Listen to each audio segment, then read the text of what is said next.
തീവ്രവാദ വിരുദ്ധ സേനകൾ സംയോജിച്ച സംവിധാനമൊരുക്കാൻ ആഭ്യന്തര മന്ത്രാലയത്തിന്റെ നിർദ്ദേശം.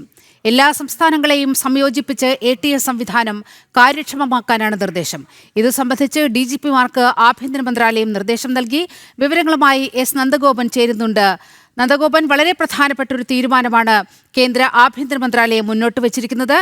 ATSകളെല്ലാം സംയോജിച്ച സംവിധാനം ഒരുക്കാൻ ആഭ്യന്തര മന്ത്രാലയത്തിന്റെ നിർദ്ദേശം വന്നിരിക്കുന്നു. വിവരങ്ങൾ.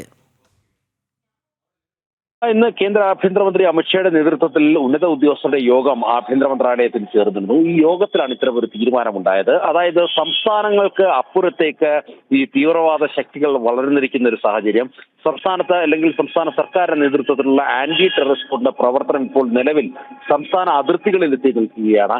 മറ്റൊരു സംസ്ഥാനത്തേക്ക് ഈ തീവ്രവാദത്തിന്റെ വേരുകൾ എത്തുമ്പോൾ അത് മറ്റ് സംസ്ഥാന പോലീസുകളിലേക്ക് കൈമാറുകയും അങ്ങനെ അന്വേഷണത്തിൽ ഒരു ഏകോപനമില്ലായ്മ ഉണ്ടാകുന്നു എന്നുള്ളത് ശ്രദ്ധയിൽപ്പെട്ടതിനെ തുടർന്നാണ് ഇത്തരത്തിൽ ATSന്റെ പ്രവർത്തനം മറ്റ് സംസ്ഥാനങ്ങളിലെ പോലീസുമായി സംയോജിപ്പിച്ച് നടത്തുവാൻ വേണ്ടി ഒരു തീരുമാനമുണ്ടായത്.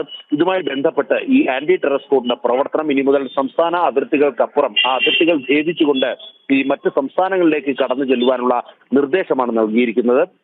ഇത്തരമൊരു നിർദ്ദേശം എല്ലാ സംസ്ഥാന DGPമാർക്കും ഇന്നിപ്പോൾ ആഭ്യന്തര മന്ത്രാലയത്തിൽ നിന്നും നൽകിയിരിക്കുകയാണ്.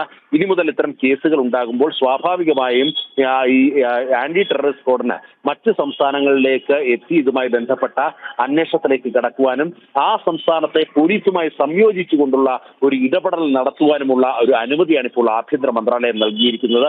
ഇതുമായി ബന്ധപ്പെട്ട ഉത്തരവുകൾ എല്ലാ സംസ്ഥാനങ്ങൾക്കും ഇതിനോടകം തന്നെ കൈമാറിയിട്ടുണ്ട്. ശരി, നന്ദഗോപൻ.